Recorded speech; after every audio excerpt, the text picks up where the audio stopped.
Hey, what's going on? YouTube world, Facebook fam, Instagram world, Facebook Live, all the social media outlets. Here we are with another great episode of Conversations with Ron Richardson, the podcast. And we are back for another great episode, man. I would like to thank everybody who has tuned in to each and every podcast that I've done over the last couple of weeks, man. We are rolling. We are on episode 6 of Conversations with Ron Richardson, the podcast. And I want to once again thank everybody who's tuned in and who supported my new movement and my new platform, man. I really do appreciate it. Nonetheless, I would like to welcome my very, very special guest, the woman of the hour, the great Doctor Joyce Turner Keller. How are you? Hello, Ron. I am absolutely I'm excited. And Okay. I am so good today because I couldn't wait to be on here with you. Yeah, man. I am glad to have you um, on my show, man. I stepped away from radio and decided to go to the podcast route. And I was like, man, you know what? I got to call Dr. Joyce and get her on, man. I am glad you're here. And I'm just Yes. looking forward for you to tell your story and uh, just tell my listening and viewing audience what you have going on in the city of Baton Rouge and in your life. So I gave you a brief introduction, but I want you to give my listening and viewing audience your own personal introduction, who you are, and tell them why you are here. Yeah. Well, I'm Dr. Joyce Turner Keller. I'm Hmm. 76 years young, not old, All 76 right. years young. Okay. Um, I'm living, I'm thriving, and I'm having the best time of my life at 76. Hmm. And if life gets any better, I'm going to get arrested because it's definitely going to be illegal. Um, Okay. I'm Okay. having fun. Hmm. Um, as a woman living with HIV, I'm here because I want people to know that there's life beyond this. You Right. know, diagnosis is one thing, life is another. Hmm. And I have never had a defeatist attitude. I'm a woman that's filled with passion. Yes, ma'am. I am a woman that's filled with determination. More importantly, I'm a woman that's filled with purpose. Yeah. And I'm out here to educate, to motivate, to mobilize, to get people tested, to get women on prep, Hmm. to make sure they understand that it's not just for men, but it's for women. I am on a mission to save lives. I'm on a mission to help stop the acquisition of HIV and AIDS. I am here to eliminate the stigma that surrounds HIV or people who are living with HIV. And Hmm. then the other thing, the reason I'm here, I want to make sure that people know that HIV is not a sin. Uh, that I'm tired of people labeling people living with HIV as sinners Hmm. and having using the church to condemn and condone those of us that have acquired HIV. And I'm out here to let women know, especially, and I've said this many a times, and I ruffle a lot of feathers. But part of the reason I'm here is because the hardest population for me to reach has been church women, Hmm. married women, and what they call themselves praying women. Hmm. If that had been the case, then I wouldn't be living with HIV because I was and am a praying woman. But it is because of my faith that it has sustained me. So I am a minister, I'm a writer, I'm an actress, motivational speaker, Hmm. advocate, mother, grandmother, great grandmother. I'm a friend, I'm a sister, and I'm a thorn in the side of people who can't handle truth. Hmm. That's who I am. Um, I'm a voice for the voiceless. I'm a face for those that are invisible. Hmm. Um, I do what I need to do to lift someone else up. I'm a builder. And I say that because a lot of times women, older women, Hmm. don't reach back and bring the next generation along with them. I, on the other hand, connect with younger women Hmm. because I want to be the elder in the room that shares with them who I am, my life experiences, Hmm. so that when it's time for my torch to be passed, now if you notice I said my torch to be passed, I'll share my flame, but my Hmm. flame ain't going out yet. All So they right can now. light their torch for mine and we can all do this thing together, but ain't nobody putting me on the back burner yet. All right now. Because I still got a lot of life left to live. So, Right. it ain't over yet. It ain't Nonetheless, over man, yet. It ain't I over am yet. glad. We are glad, and I am glad that you're here, man, on Conversations with Ron Richardson podcast. So that was the introduction, great introduction, and you're bringing a lot of energy to my podcast, man, and I am All grateful right. for that. So I want to just jump right on into it, man, and I want Go to ahead. ask you to tell your story and to give my listening and viewing audience, you know, the details behind your HIV diagnosis and Okay. how that situation came about. Well, actually, I think it's important that people know that there was a time when there was a thing called NIR, no Okay. identifiable risk for HIV. Okay. And I think it's important that people know that sexual assault, rape happens to be an identifiable risk for HIV. Mm-hmm. Uh, when Hillary Clinton was a senator, Mm-hmm. she brought me to Washington, D.C., and I testified before Congress Mm-hmm. about what it was like to live with HIV, being a rape survivor, Mm-hmm. and not feeling that that was an identifiable risk. Mm-hmm. So that for me became a catalyst for me to be more vocal and more visible about people who have been sexually assaulted. Right. Uh, having been sexually assaulted in my own home when I was a flight attendant, because there was a white police officer in Picayune, Mississippi, Mm-hmm. who decided that I didn't know my place. Therefore, I was sexually assaulted because I guess he wanted to teach me a lesson.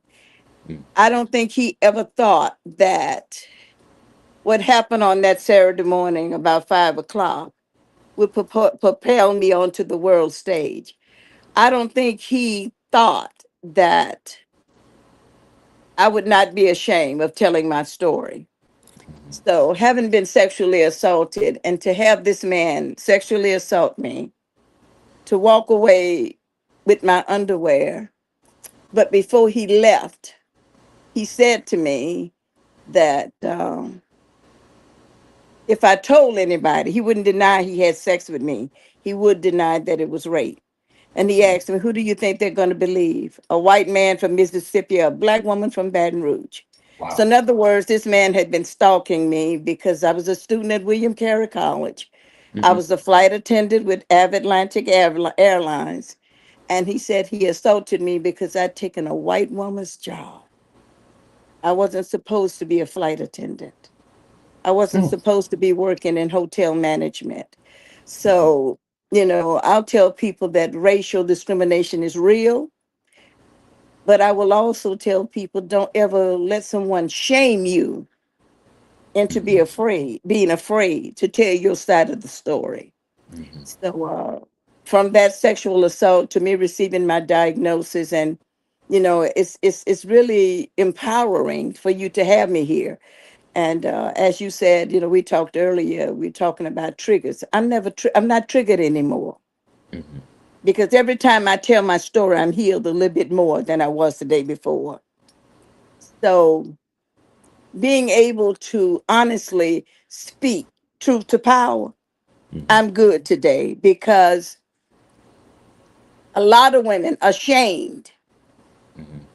and scared to come out because typically when a person is sexually assaulted, Mm-hmm. they have a sense of feeling blame. I've never felt that it was my fault. Right. Never, because it wasn't my fault. I'm only responsible for my actions, nobody else's. I can only control me, nobody else.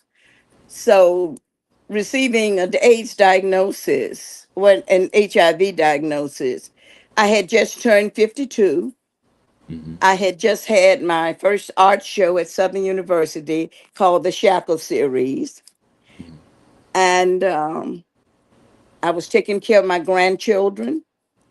And I got into a car accident on my way to a Black Caucus meeting at in Baton Rouge, Mm-hmm. Congressional Caucus in Baton Rouge, and my leg was injured real bad. Mm-hmm. And the doctor, when I went to the doctor, they refused to give me an X-ray because he said I was trying to rip the insurance company off, not knowing how badly bruised my leg was. Right. And my leg didn't heal; it just Mm-hmm. got worse and worse and worse. To the point where I really thought I was going to lose my leg. So I'm thinking, oh my God, if I end up with one leg, what am I going to do? So instead of me being afraid, I said, well, I guess I have to start near a right shoe store. I just figured I'd have to buy pair of shoes because they come in pairs. So I Yeah. take that Yeah. right shoe and try to set it to somebody who had a right leg, and I Mm-hmm. just have to wear the one on the left foot. Yeah. But and people thought I was kidding, but I was like, I'm serious. I bet this Right. if I lose my leg, I'm going to save my life. Mm-hmm. So when I received my diagnosis, it was November the 14th, 4 o'clock in the afternoon at Earl K. Long Hospital. Mm-hmm. And I had just turned 52 years of age. I had just run from Miss Bayou Classic at Southern University, Okay. made the news in my bathing suit. The oldest woman to ever run for Miss Bayou Classic at Southern University All right. at 52 years of age. Mm-hmm. But I've always been that kind of person that pushes the envelope. I never see Mm-hmm. myself in a space or place that I don't belong. I Mm-hmm. belong anywhere I choose to be. So, having received my HIV/AIDS diagnosis, I disclosed within 4 hours of knowing that I was positive. I will tell people do not disclose at McDonald's because people don't handle it well when you tell them that you're living with HIV. Exactly. Everybody fell apart, and I'm like, I don't know why y'all so upset. I mean, hey, this is something I got to deal with. Mm-hmm. And then to have my little cousin Kim, I'll never forget the look on her face. And she kept, when she heard HIV, all she heard was death. Right. You know, And that threw her. let's be clear here. HIV is not a death sentence. It is not a death Yeah. sentence. It's not a death sentence. But 25 years ago, we didn't have the medicines we got now. Right. Right. 25 years ago, we didn't have people like me talking about it the way we're talking about it now. Mm-hmm. 25 years ago, it was shame attached to it. They were still doing this church thing where if you had HIV, you were contagious. You couldn't be hugged. You couldn't be loved. People wanted to give you paper cups. And that was the worst experience of my life. Mm-hmm. Not so much as living with HIV, but having to tell my mother that I was living with HIV. So I want to put you on pause for a minute here, and I want to Go ask ahead. you. That's you kind of answered the question already, but Hmm. when you received your diagnosis, Yeah, what was the first thing that went through your mind? relief. How so? I knew something was going on with me. I didn't know what it was. Mm-hmm. Number one, I didn't know anything about HIV. I just know that I had prayed and asked God to give me an answer. Something was going on with me. I need to know what it is. Mm-hmm. For one thing, I had a history of suffering with severe blood clots because I had a stroke my first stroke when I was 26 years of age. Okay. So I was already dealing with blood clotting, not knowing that that was one of the symptoms of HIV. Really? Uh, I was menopausal, Mm-hmm. but I figured I'm 50, so why shouldn't I be having night sweats? Mm-hmm. You know, and I was tired, but I assumed that was attributed to the fact that I was in school full time and then rearing, taking care of my three of my grandchildren. And working also, So correct? Yeah. I was in school at Southern. I had left my job and Right. I'd gone back to school full time. So I just figured life was happening to me. Mm-hmm. That's what it was. So my first when I found out I was living with HIV, it like I said, it was a relief Mm. because now I know what I'm dealing with. So now I can fix it.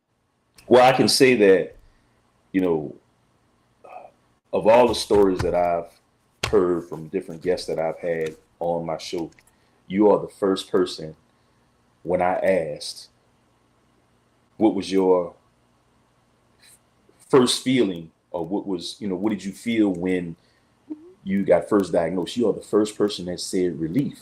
Yeah, Usually when I interview guests, you know, that, or I'm not going to say suffering with HIV, because living with. living with HIV and Yeah. thriving with HIV, because Hmm. everybody who I'm connected with, they all say the same thing. We're thriving with HIV.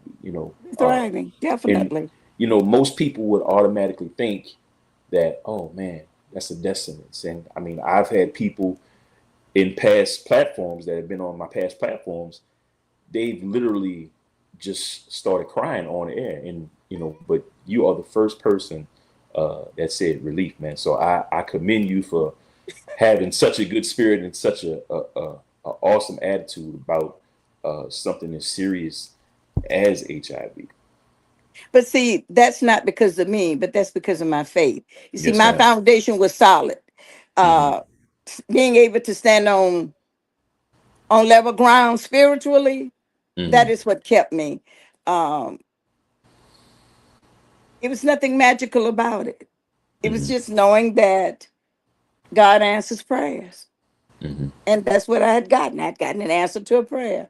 Right. And I knew that if I knew what it was Hmm. and I could accept whatever it was, now, maybe I was not going to accept the outcome of me being disabled and all that stuff, but I was going to accept the fact that I was going to be living with something that they had at the time said there was no cure for.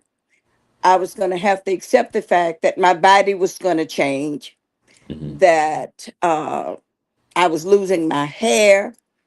So many things were happening with my body because I had a bad figure. I mean, I was trouble. And then all of a sudden, you know, Yeah. you wake up one morning, you go from, that figure eight to Hmm.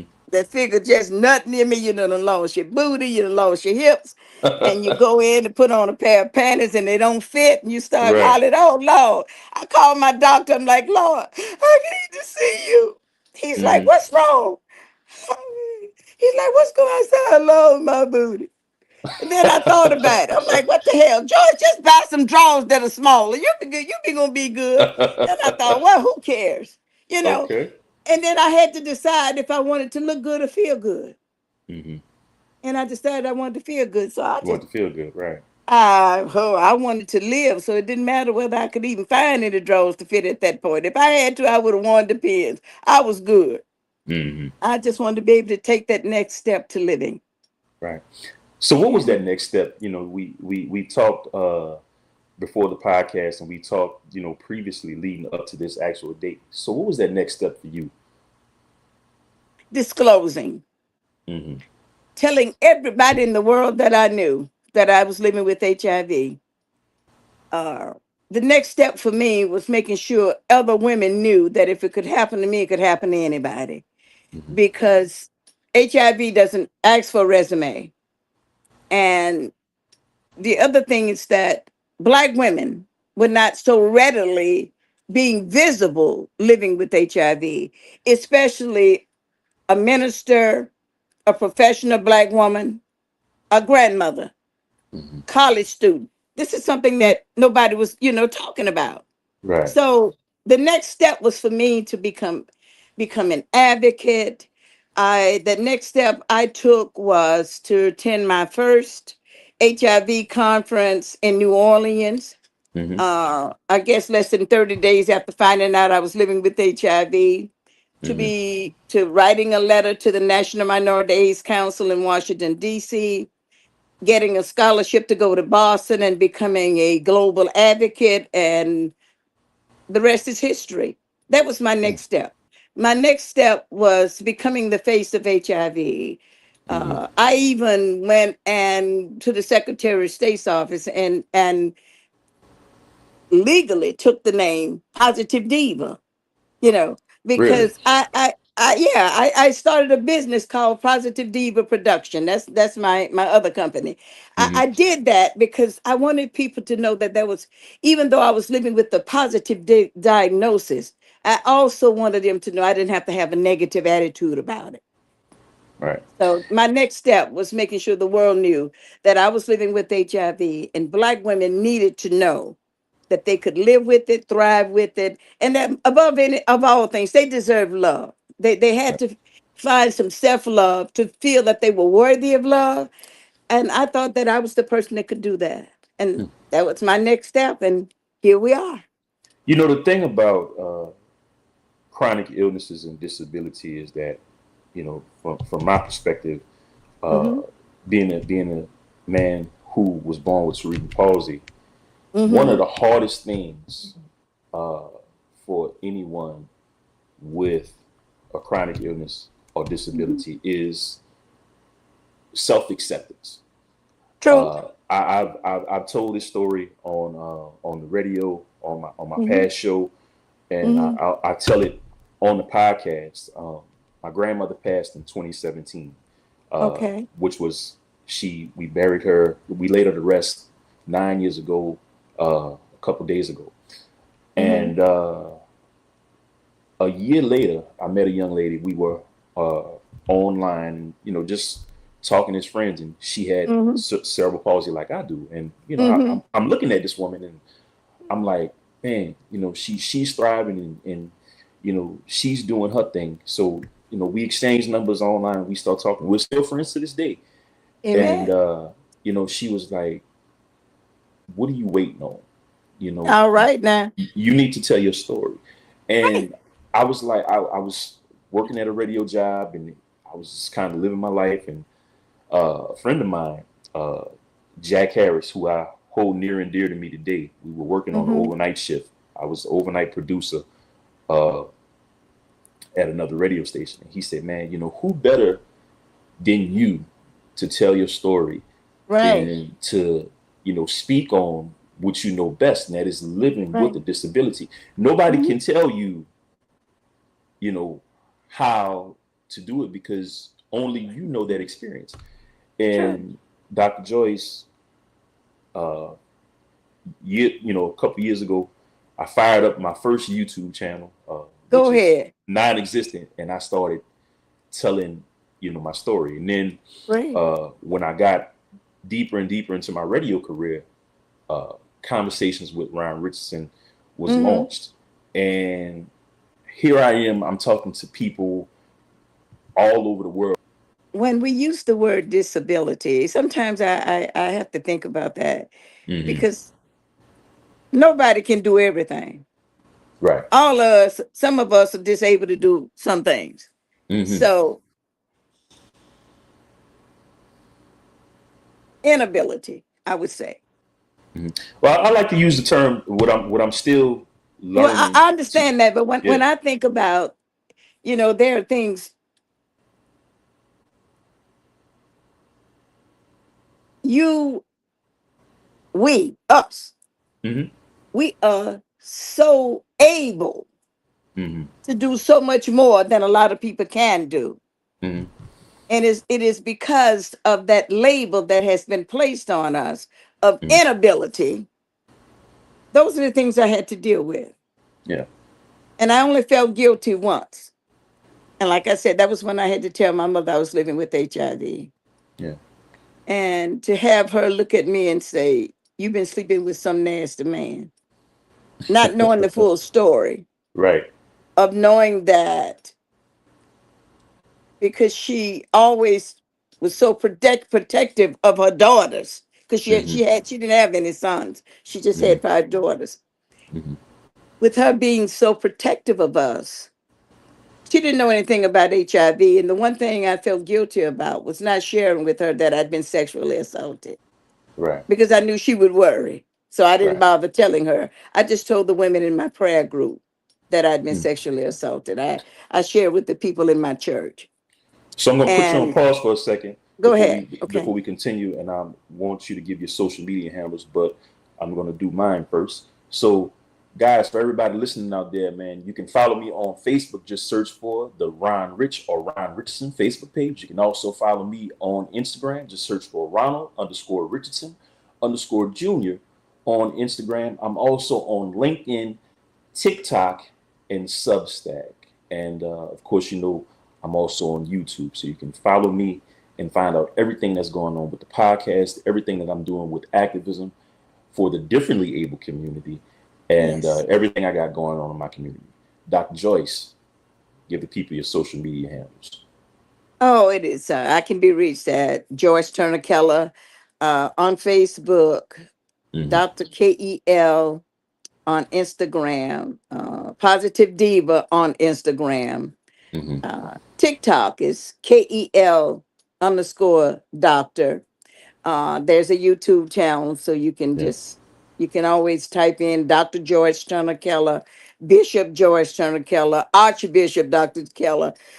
Always aspirations, holistic tutorial services, and that way you can always find me. So yeah, You're a woman. You're a woman of many hats. too many. Too many hats. Yes. Yes. So I want you to continue. You were talking about, you know, you were afraid to tell your mother because Yeah, you knew that just she would work. So finish that thought for me. yeah. When I told my mom I was living with HIV, and she said you've been sleeping with some nasty man, and I realized at that point that my mother knew nothing about HIV Mm-hmm. because all she heard was death. Here it is. I'm her oldest child Mm-hmm. living with a chronic illness that she knows nothing about, and she didn't know how to help me. But what threw me was when I asked for a glass of water. I cannot stand paper cups. I don't like plastic, and I don't use paper cups in my house. Mm-hmm. But what was so amazing was when I asked for a glass of water, my mom gave me a glass. And when I got up to put it up, she took it and set it aside. Mm. So that meant that every time I went, that's the glass I had to drink out of. She didn't do it out of malice, she did it out of fear. Right. And I understood that. And then the other thing that hurt me was my mom, when she realized, when I told her that I was living with HIV, I Mm-hmm. didn't tell her, don't tell anybody. But I think the fear of it kept her, she didn't know what to do. So she told one of her sisters, and she begged her sister not to tell anybody. Mm. And as soon as she told her sister got on the phone and called everybody she knew and told them. And when I got a call, and somebody called my mom and asked her, was it true? Then my Mm-hmm. mother said to me, she said, I'm so sorry, Joyce. And I think she was hurt because I felt that she had broken my trust, but she hadn't. Mm-hmm. So I called the media and told everybody. I did a news conference. I took that burden off my mom. So Mm-hmm. I told everybody myself because I didn't want my mother carrying the burden of my secrets, Mm-hmm. because I didn't want her thinking that she had lost my trust. So I told everybody. I called a young lady named Amy Wall, was working for the Advocate. She came and did an expose, whole page in the Advocate about what I was living with. Mm-hmm. Uh, I went on TV and told my story. I didn't want my mom to carry that burden of my secret to where it was harming her and then injuring, also about to destroy the relationship she had with her sister. It wasn't that serious for me. Right. But what I realized then is that I had a cousin who was living with HIV, Mm. had been diagnosed with AIDS. Mm-hmm. And we didn't know he was living with AIDS because nobody was talking about it. Right. But he was a male. And before my diagnosis, he was ill, and his mom called me. Mm-hmm. And my sister Carolyn and I went to see him. And we baptized him in his mother's bathtub Mm-hmm. because no other minister would touch him. And this was in the fall of 2000. The spring of 2001, I stood in the Pine Grove Baptist Church and spoke over him at his funeral. Mm-hmm. And the fall of 2001, the spring of 2001, we funeralized him. The fall of 2001, I received my diagnosis. So that taught me right then how critical it is to treat people the way you want to be treated, Mm-hmm. because at any time you could be walking in their shoes. Right. And And at that that's time, I had to been HIV. I was HIV positive already and didn't know it. And that's the thing that people don't Yeah. realize. You go through life thinking that you're invincible, And you're not. and you're not. And I No. tell people all the time. I said, you have to meet people where they are. Always. Otherwise, Always. things are not going to work out for you. No. And we can laugh at this because we had a conversation before we went live, Right. and I slipped. I slipped up and I dropped the F-bomb Uh-huh. in front of a minister, and I'm like, oh, and you were like, hey, look, it's cool. I meet people where they are, so You that's know, major love. Yeah, yeah, but that's who I am. That ain't who you right, are. So right. why do you have to twist yourself into a pretzel to Mm-hmm. accommodate me when I'm supposed to be able to deal with you on the level that you are? And see, that Yeah. is what's happening where all this stigma and stuff is coming in. Mm-hmm. Because everybody wants to define everybody. And I keep saying labels destroy. Labels are what divides us. Mm-hmm. You know, Mm-hmm. if I've been in rooms where people have made me feel othered because I'm a heterosexual woman, you Yeah. know, Yeah. and I shouldn't have to be ashamed of being a heterosexual woman. That's Mm-hmm. who I am. I Right. like men. So don't try to convince me to be something else Right. if I don't want to be. If I can accept you for being who you are, where you are, then let me be me. That's all I'm Right. asking. Let me be me. And Right. and when we become more inclusive and dealing with people for who they are as opposed to what we want them to be. Mm-hmm. It's like I tell people a lot of times when people talk about abortions and all of this stuff, I'd be like, come on. We know people are about pro birth, but they're not about pro life. Because if they were about pro life, they wouldn't believe in the death penalty. They would feed kids, they would house kids, they would help mothers with child care. And, if they would educate kids, if they were pro Mm-hmm. life, Mm-hmm. but they're Mm-hmm. not pro life. Right. If they were pro life, they would provide jobs in my community where they're needed. If they were pro life, then they would give me what I would need in my community so I didn't have to go to another community looking for it. I would have my own to sustain me And if they that's were an pro life. and that's another So, conversation for another day yeah, because so we go, yeah. But let's I yeah. mean, it is what it is. See, that's my Mm-hmm. passion. When Mm-hmm. I see the disparities Mm-hmm. in the field of HIV, there are small agencies like mine Mm-hmm. who behind the scenes advocate for all the money gets brought into the state of Louisiana. Mm-hmm. I work on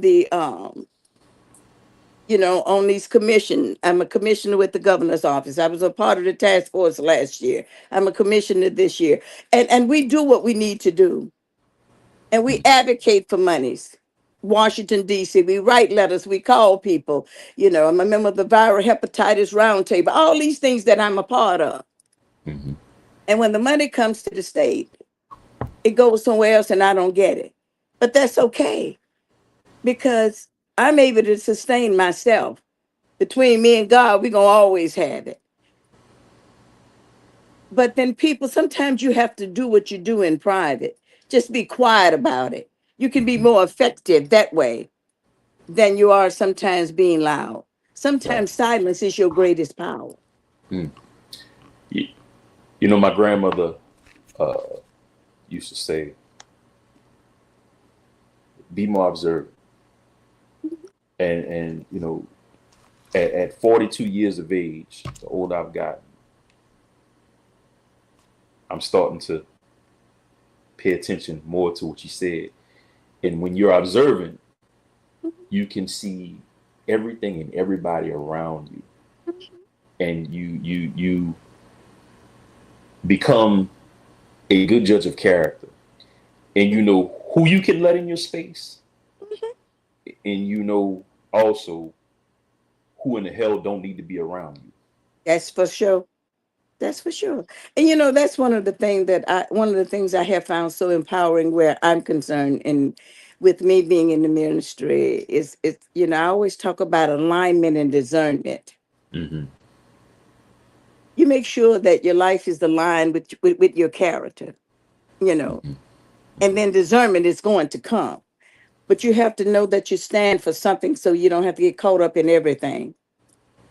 And I am a firm believer that I am a transformist and not a conformist. Mm-hmm. Uh, my mother used to say that if you have more, if you can count your friends Mm-hmm. and it takes more than one hand, you got too many friends. Yeah. She said, because either you're their friend, Mm-hmm. but they're not all yours. They're not all your. So, so Yeah. it's like walking in this field of HIV. Not everybody is out here to end the stigma Mm-hmm. because we become so territorial. But there's enough out here for everybody. Mm-hmm. Everybody has a job to do. Each of us has a purpose. If I can do it over here and give you that space to do it over there, we shouldn't have to fight over who we're serving Yeah. because we're supposed to have a common goal, and that is to end the acquisition of HIV and AIDS. And that is in every community. But my concern is definitely the Black community. Yes, ma'am. And I say that because we don't often get the resources.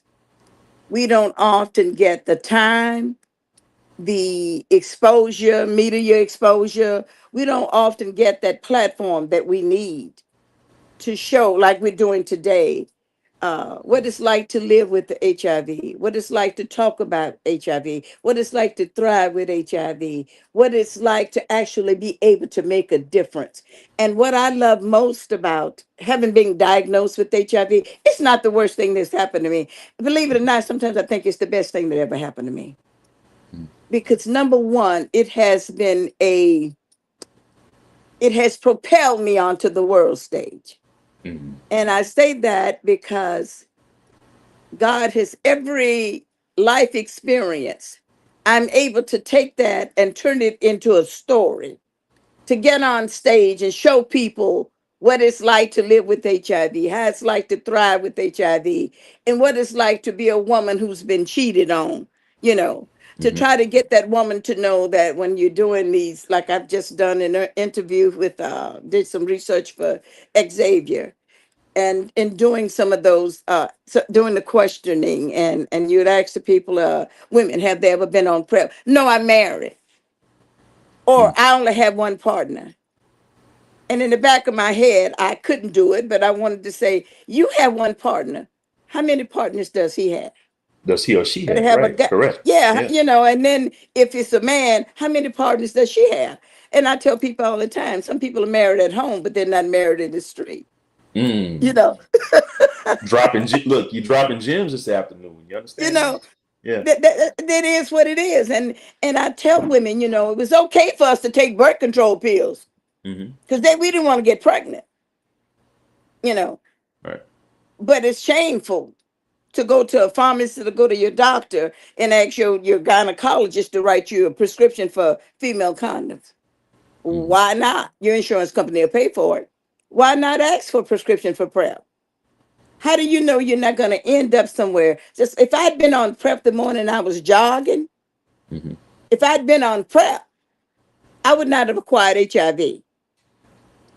The most I would have gotten probably was an STI, Mm-hmm. but I wouldn't have been living with HIV if I'd been on PrEP. But PrEP was not available to us at that At the time. time. Yeah. At the time. But the bottom line is that vaginal condoms were, but nobody had talked to me about it. But if I had been wearing a vaginal condom, I wouldn't have acquired HIV. But see, these are conversations we don't have because people are ashamed of it. And how dare I, as a minister, talk about, something like that? But what if you have a daughter who's going out on a date? Mm-hmm. And we know what happens with the date rape drugs. But if my daughter or my granddaughter is prepared, you know, if she's wearing a vaginal condom and she's sexually assaulted, then the most she'll get is having that stain on her. But she won't get pregnant Mm-hmm. and she won't end up with HIV. And if she's on PrEP, her chances are even less, you know, she's less apt to acquire HIV. So I tell them to take PrEP just like they do birth control pills. Because in 9 months, you're going to drop that baby.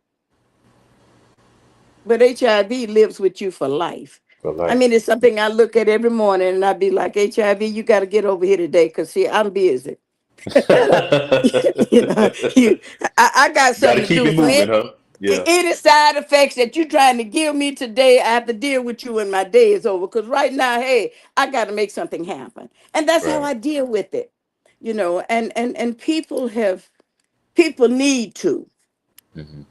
get past the fact that sex is one of these things that nobody should be having. Well, if that was the case, and it was only for married people, then there should be a limitation on what I can do as a single woman without a husband. Now, and if it That was part. only for procreation, Hmm. once I had my three children, everything should have been gone away.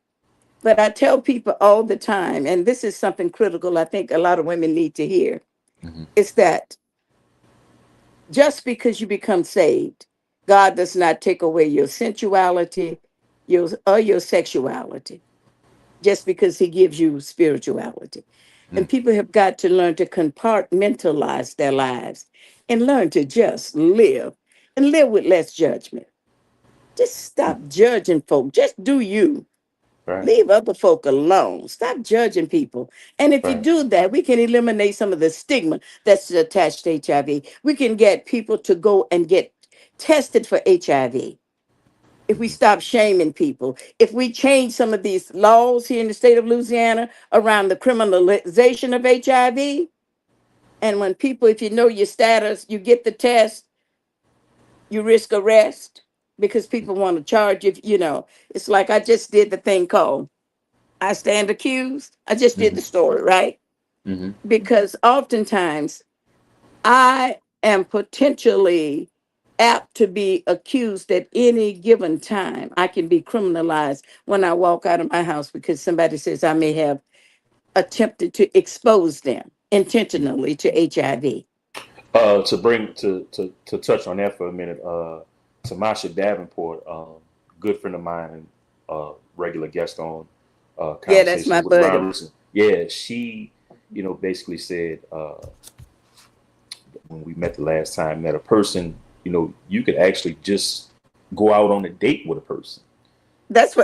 Yeah. Yeah, and that's what we lead to with the I stand accused thing. You can just go out on a date with a person. You don't even have to have sex with them, and they can No, come back and say, "Hey, I went out on a date with this person that was HIV positive, and and she didn't tell me. she didn't tell me, so I was exposed." And boom, they slap it on you, and Mm. you got to serve And time. then Yeah. and then on top of that, you have to register as a sex offender.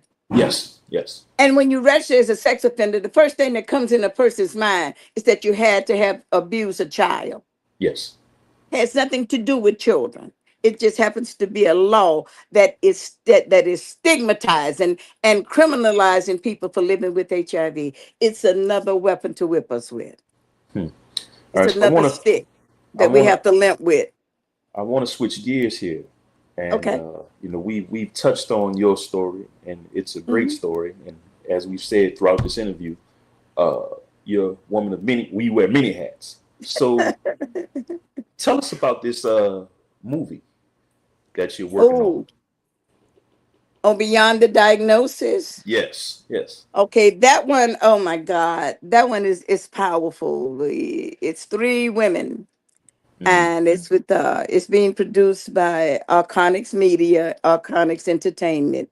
Yeah. But it came about, I guess, basically, I met Arconics because they were doing some filming. I was doing plays for Xavier. Hmm. They were videotaping the movie that I did. I did the first one I did was no ain't no A's in my church. So from that we connected and they pitched this idea what they wanted to do. And I had met a young lady in Mississippi, so I told them who she was because Hmm. I thought her story needed to be told. And another young woman, Millicent Foster, I told them who she was. So the three of us ended up in this film. But this film it's empowering. It's gonna change a lot of lives. It's gonna make a big difference. And beyond the diagnosis, it just talks about how 3 women from 3 different walks of life Mhm. are living and thriving with HIV. So it's gonna be phenomenal. It's gonna be phenomenal, and I'm excited to be a part of it. Um, and on the other hand, I'm doing my own thing separate from beyond the diagnosis. On the Mhm. 26th of August, I'll be at, I think it's North Louisiana's HIV/AIDS summit, Mhm. and I'm doing a monologue there, and it's called Secrets.